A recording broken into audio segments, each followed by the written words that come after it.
코카의 행복한 주식 투자. 안녕하세요. 행투 코카입니다. 저와 함께 종목 분석을 하면서 주식 공부를 하는 시간인데요. 이 시간은 이번 주 관심 종목인 한솔 홈데코에 대해 1부에선 기본적 분석, 2부에선 기술적 분석으로 같이 공부해 보겠습니다.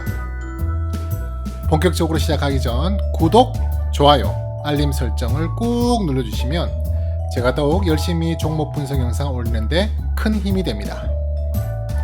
아직 1부를 못 보신 분은 1부를 먼저 보시기 바랍니다. 자, 이제 2부 기술적 분석 시작합니다.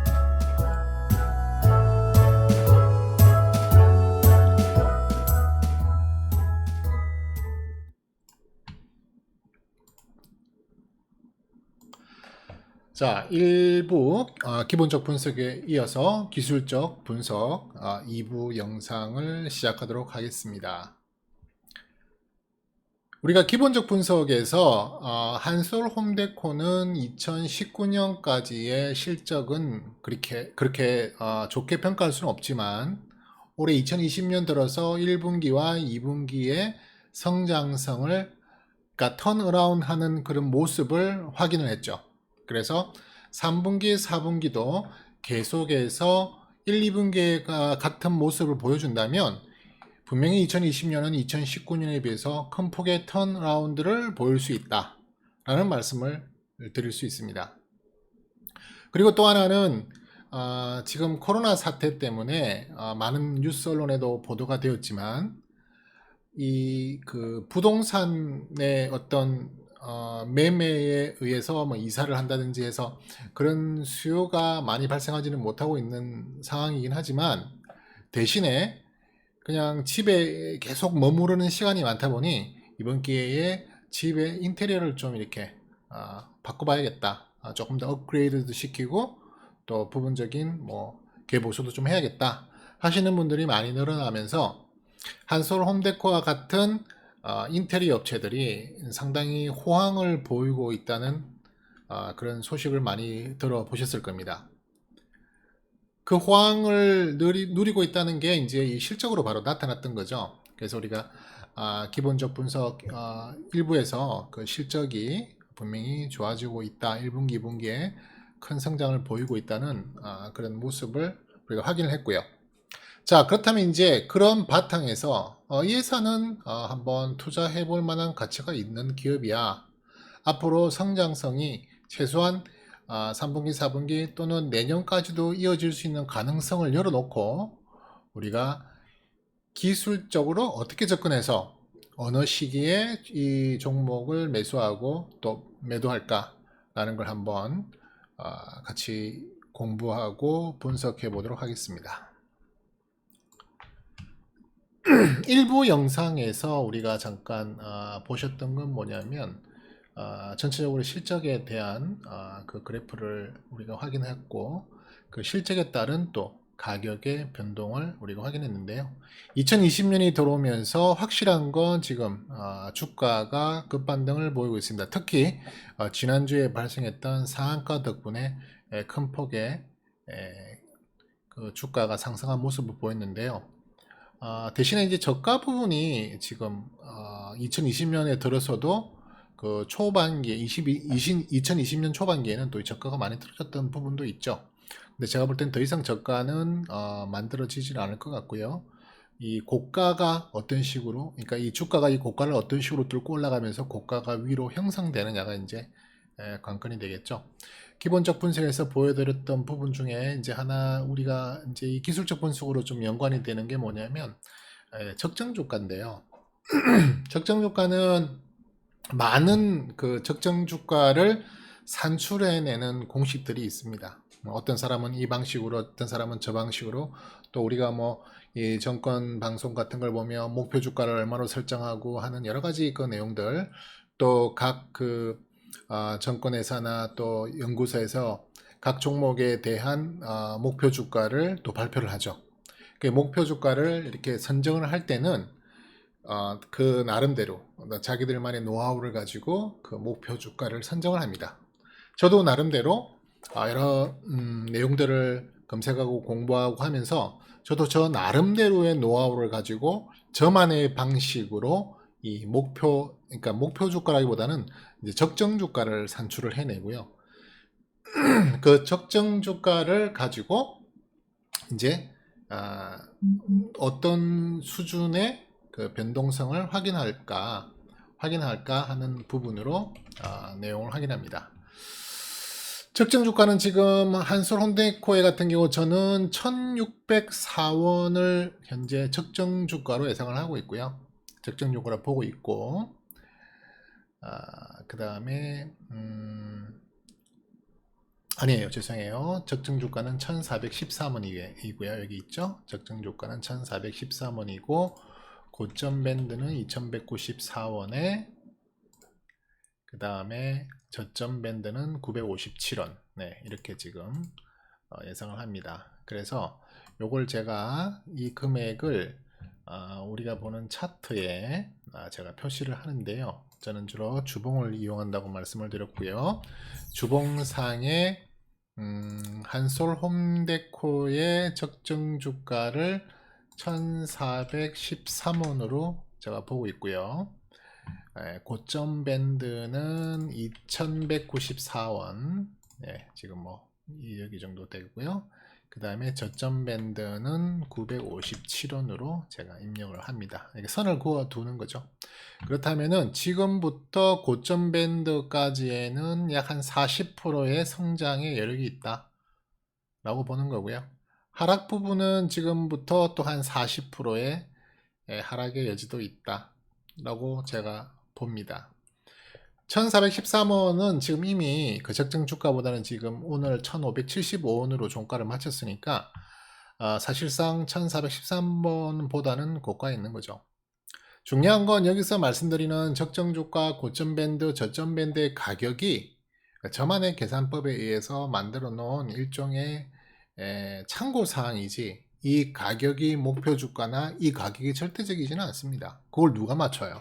그걸 누가 맞추냐고요. 우리 그 목표 주가를 발표하고 있는 여러 증권사 애널리스트들 못 맞춥니다. 어떻게 맞춰요, 그걸? 하지만 우리가 아무 가격 없이 그냥 가기에는 너무 기준점이 없으니까 이런저런 이제 그 학습으로 인해서 또 설치나 스타디를 통해서 이런 식으로 적정 주가를 구하는 게 저한테는 이미 이렇게 학습이 된 상태예요. 그래서 저는 이 적정 주가가 얼마다, 고점 저점은 얼마다, 이렇게 이제 대충 기준을 삼고 가는 겁니다. 여러분들이 저한테 그러면 코카 그 적정 주가 어떻게 구하는지 나한테 좀 공식 좀 알려줘봐.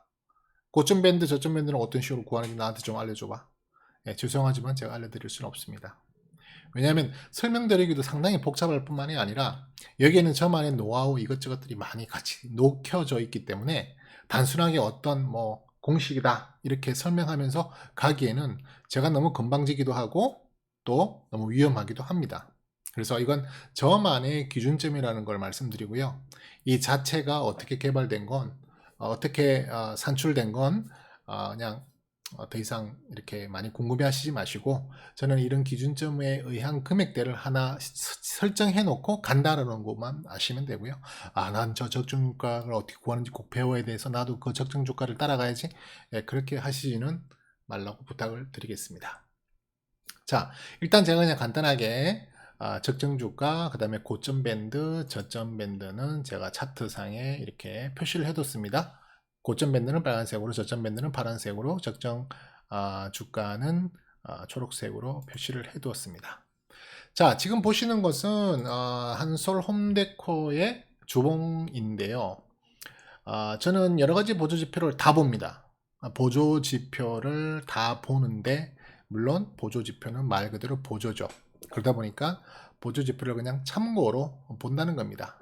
제일 중요한 건 캔들이죠. 이 캔들과 지금 현재 가격, 그 다음에 전체적인 차트에서의 위치, 그 다음에 우리가 아까 일부에서 배웠던 기본적 분석 상에서의 그 가치 분석, 그 가치 분석에서 나왔던 적정 주가, 그 적정 주가에 대비해서 얼마나 높고 낮은지를 이 차트를 통해서 한번 확인해 본다는 게 기술적 분석의 핵심입니다. 그래서 보조지표를 본다는 것은 말 그대로 보조적 차원이고요. 저 같은 경우에는 지금 이 차트뿐만이 아니라 여러 가지 보조지표를 가지고 있는 차트들을 사용합니다. 제가 보는 지표들은 뭐 스토캐스틱이라든지 또 우리 많은 분들이 보시고 참조하시죠. 뭐 RSI라든지 또 CCI라든지 MACD라든지 여기에 지금 제가 다 녹여서 보고 있습니다. 스토캐스틱 같은 경우는 뭐 일봉, 주봉, 월봉, 연봉을 통해서 에너지의 상태를 점검하고 있고요. 그 다음에 또 한편으로 보는 것은 MFI, OBB 이제 거래량 지표에 해당되죠. 거래량에 해당되는 내용도 일봉상으로 보고 있고요. 그죠? 그 다음에 피벗은 뭐 당연히 보는 거고요. 그죠? 그 다음에 이제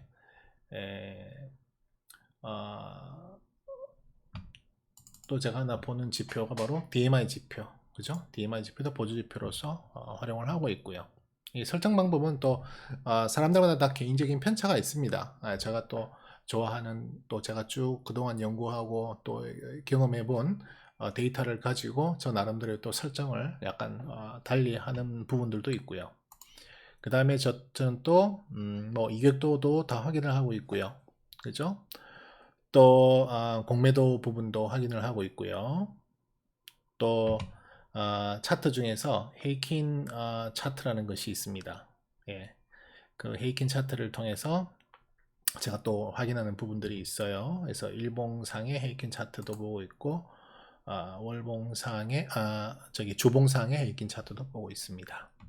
그 다음에 이제 좀 짧게 볼 때는 이렇게 저는 15분봉을 참고를 합니다.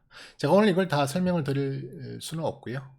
제가 하나하나 이제 나중에 기회가 될 때마다 우리가 그 종목 분석을 하면서 저는 기술적 분석을 어떤 식으로 기술적 분석이 아니라 보조 지표는 어떤 식으로 내가 또 참고를 하는지를 제가 또 설명을 하면서 진행을 할 겁니다. 네. 그래서 제가 지금 제일 이 기본적인 차트에서는 주봉 차트고요. 제가 기본적으로 세팅해 놓은 거는 이제 보스티안스 그 지표가 있습니다. 예, 그 보스티안 지표를 참고하고요. 그 다음에 볼린저 밴드, 그 다음에 일목균형표를 참조를 합니다. 그 다음에 여기 밑에 있는 이 부분은 수급을 보여주고 있고요. 여기 밑에는 거래량입니다. 기본적으로 이것을 제일 중요하게 여기고 있습니다. 자, 우선 주봉상 잠깐 설명을 드리면 그동안 이 한솔 홈데코는 일종의 한 5월 달부터 우리 코로나 사태 후에 많이 폭락했죠. 대폭락 이후에 어느 정도 회복을 하였지만 홈데코는 이 정도 선에서 계속 갇혀 있었던 박스권을 확인할 수 있죠. 네. 이 박스권이 거의 4개월 정도 지켜지고 있었습니다. 그러니까 이 박스권은 저는 다른 말로 레벨이라고 하는데요. 이 레벨을 계속 유지를 해오다가 급기야 이번 주 금요일 날 9월 11일이었습니다. 9월 11일 날 그 레벨을 탈피한, 쉽게 말해서 레벨업을 보이는 기준봉을 만들었습니다. 저는 이 기준봉을 레벨업 기준봉이라고 하는데요. 이 레벨업 기준봉을 중심으로 저는 그렇다면 이제 두 가지 상황이 이제 놓일 수 있는데 아마 정확하게 세 가지지만 좋은 쪽으로 두 가지인데요. 하나는 이 기준봉을 이어서 계속 상승 패턴을 이렇게 양봉을 만들어가면서 색깔이 파란색이네요. 그죠? 양봉을 만들어가면서 계속 이 기준봉의 높이를 높여가는 레벨업을 계속 진행해 나가는 방법이 있을 거고요. 하나는 일단 기준봉 자체를 하나 만들었는데요. 이건 지금 주봉으로 보니까 단봉이잖아요. 하지만 일봉상으로 봤을 때는 이게 단봉이 아니라 지금 한 3개 정도 봉을 만들었죠. 3일봉 정도를 만들었단 말입니다. 그러면 이게 계속 올라가는 게 아니라 이 봉을 중심으로 한번 레벨업을 시켰으니까 그 에너지를 소진했으니까 어느 정도 조정과 또 여기에 레벨의 하나의 박스권으로 만들면서 조정 구간, 레벨 구간을 충분히 다진 다음에 또 언젠간 한 단계 레벨업을 하는 그런 또 시나리오를 생각할 수 있고요. 마지막으로는 제일 안 좋은 세 번째의 시나리오는 이 레벨을 지키지 못하고 이 박스권을 지키지 못하고 여기에 있던 저점 레벨의 상단 부분을 하향 이탈하면서 다시 레벨 다운을 하는, 다시 이 박스권으로 이 레벨권으로 들어가 버리는 그런 상황으로 예측을 할 수 있습니다. 그래서 지금 현재 입장에서는 우리가 기본적 분석에서 이 회사의 성장성에 대한 한번 기대를 해보고 싶다. 이 회사의 테마, 특히 탄소 배출권이라고 하는 그 테마, 또 그게 그린 뉴딜 정책과 연계되면서 받을 수 있는 수혜 혜택, 이런 거에 대한 부분을 가지고 최소한 첫 번째의 시나리오나 두 번째의 시나리오로 갈 확률이 높겠구나. 세 번째 시나리오는 별로 그렇게 가능성이 높지 않겠구나라고 판단되어진다면 첫 번째, 두 번째 시나리오에 대한 대응 전략을 마련해 볼 필요가 있다는 거죠. 예. 그래서 우선 기본적 기술적 분석에서 제가 여기서 보이는 이 기본 차트에 대해서만 제가 한번 설명을 드리자면요. 일단 다시 주봉으로 돌아가서요. 주봉으로 돌아가서 제가 9월 11일 금요일 날 발생했던 이 장대 양봉을 기준봉으로 삼았던 이유는 제가 기준봉의 조건에 부합했다, 쉽게 말해서 한 레벨을 업 시켰던 내용이기도 했고요. 그 다음에 보스티안이 골든을 냈죠. 네, 골든을 냈고, 그 다음에 거래량도 많이 터져줬습니다. 그 다음 원래 지금까지의 분석에 제가 또 기준으로 삼았던 게 바로 수급이잖아요. 많은 분들이 수급이 중요하다 하시는 걸 아실 겁니다. 우리 주린이들은 그 부분에 대한 경험이 충분하지 못하실 텐데요. 사실은 이 아주 장기가 아닌 이상의 뭐 단타라든지 아니면 스윙 정도의 그 기간을 두고 매매를 하시는 분들한테는 이 수급이라는 게 상당히 중요합니다. 수급은 무슨 말이냐면 결국 외국인과 기관과 개인의 이 세 주체가 어떤 모습을 보이느냐, 개인이 사주느냐, 기관이 사주느냐, 외인이 사주느냐에 따라서 이 수급이 어떻게 된다라고 이제 생각을 하고 이제 판단을 하는 거죠.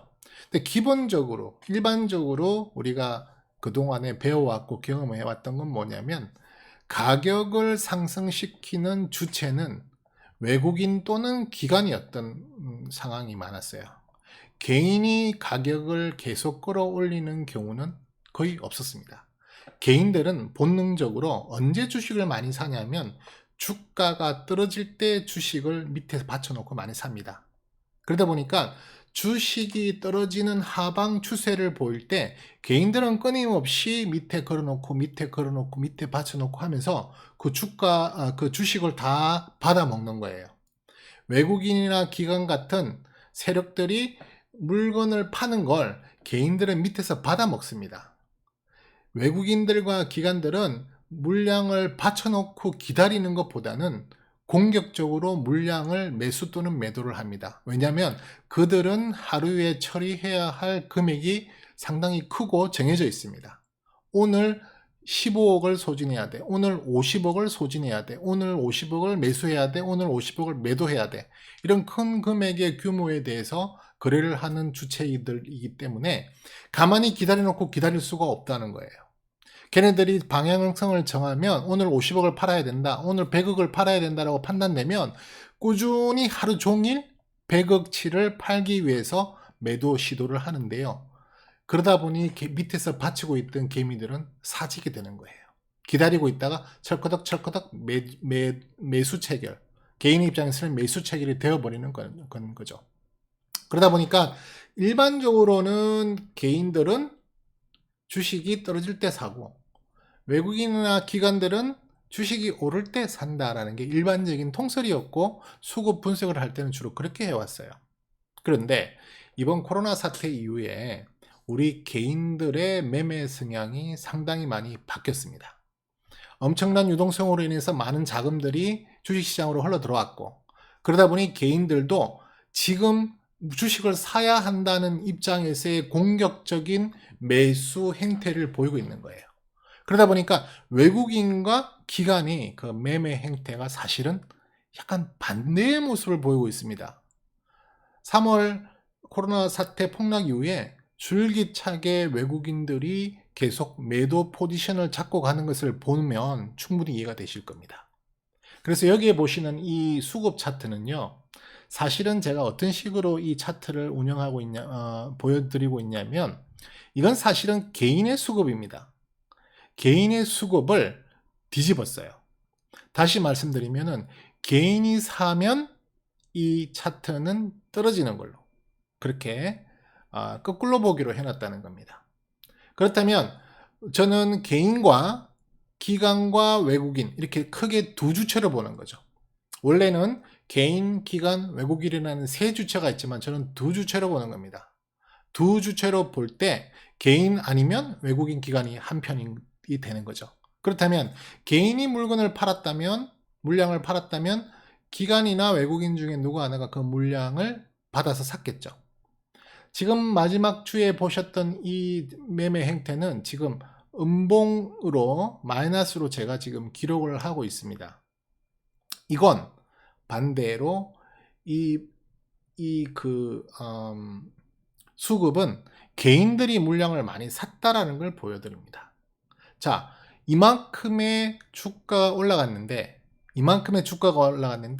개인들이 샀다. 상식적이지 않아요. 보편적이지 않습니다. 보편적이고 상식적인 상황에서는 개인들은 주가를 끌어올리는 일이 거의 없어요. 그렇게 할 수 있는 능력도 별로 없습니다. 물론 우리가 흔히 말하는 큰 세력, 큰 송개미, 뭐 이런 왕개미가 작정하고 작전으로서 달려붙어서 끌어올릴 수는 있겠지만, 일반적인 매매 행태에서는 개인들이 가격을 올리지 못하는데요. 요즘에는 그렇지가 않아요. 요즘에는 개인들이 가격을 올립니다. 쉽게 말해서 여기 차트 봤을 때도 개인들이 가격을 올리고 있는 거라고 밖에 볼 수 없어요. 그런데 요즘에는 누가 주포냐, 누가 주 세력이냐, 바로 개인들입니다. 그래서 개인들이 사는 종목, 개인들이 사서 주가를 끌어올리는 게 이상하지가 않아요. 오히려 지금은 그게 당연하고 정상이 되어가는 분위기인 겁니다. 그러다 보니까 원래라면 수급적으로 봤을 때 가격이 올랐는데 개인들이 잔뜩 샀다, 이 말이 안 맞는 거예요. 원래 이렇게 물량이 주가가 급등했다고 또 많이 올랐을 때는 보통은 외국인이나 기관들이 끌어올려서 여기에 빨간색 봉이 떠줘야 됩니다. 근데 지금은 그 반대죠. 개인들이 가격을 끌어올렸고요, 외국인과 기관들이 물량을 팔았습니다. 매매 동향을 잠깐 보시면은요, 지금 한솔 홈데코의 내용인데요. 물론 지금 왔다 갔다 하면서 그 방향성을 잘 볼 수는 없지만은요, 최근에 9월 8일 날 이 개인의 매수세 보이시죠? 9월 8일은 무슨 날이냐 하면, 9월 8일은 무슨 날이냐 하면 바로 이 날입니다. 이 날. 상한가가 가기 전 하루 전날입니다. 그죠? 9월 9일 날이 상한가였죠. 9월 9일 날이 상한가였죠. 근데 상한가를 만든 장본인은 사실은 또 외국인과 기관이었어요. 그러니까 한 주 전체를 놓고 본다면 이 한 주 동안에는 실질적으로 개인들이 끌어올렸던 겁니다. 하지만 정말 자세한 디테일한 내용들을 본다면 이 부분에서의 상한가 진입은 기관과 외국인이 시켰다라고도 볼 수 있어요. 그래서 수급적인 부분에 대해서도 저는 나쁘게 보지 않고 있습니다. 전체적인 분위기상에 개인들이 많이 끌어올리고 있는 분위기. 쉽게 말해서 테마에 의해서 개인들이 많이 한솔 홈데코의 주식을 많이 사고 있다라고 일단 우리가 예측을 할 수 있는 거죠. 충분한 거래량이 동반됐고요. 그죠? 일봉상 잠시 보면, 저는 이 레벨업을 하는 기준점을 전 고점을 봅니다. 여기 지금 전 고점이 대충 얼마냐면 종가가 1245원이에요. 저는 1245원부터 이 레벨업의 제일 높은 고가, 저는 이 꼬리는 계산하지 않고요, 몸통만 계산합니다. 일봉상에서 몸통의 시가가 1685원이라는 음봉이었기 때문에 시가를 봐야겠죠. 그래서 1245원부터 1685원, 현재는 이렇게 3분할로 지금 내용을 보고 있습니다. 그래서 이 3분할에서 이 첫 번째 제일 높은 구간이 깨지지 않는다면 이 추세는 계속 살아가고 있다라고 볼 수 있습니다. 하지만 이게 깨져 내려온다면 조정기로 들어올 수 있다는 거고요. 특히 이 3구간 중에 50% 구간인 이 지점, 제가 뭐 계산은 하지 않겠습니다만 대충 이 정도 언저리가 깨지면 조정이 더 크게 깊어질 수 있다.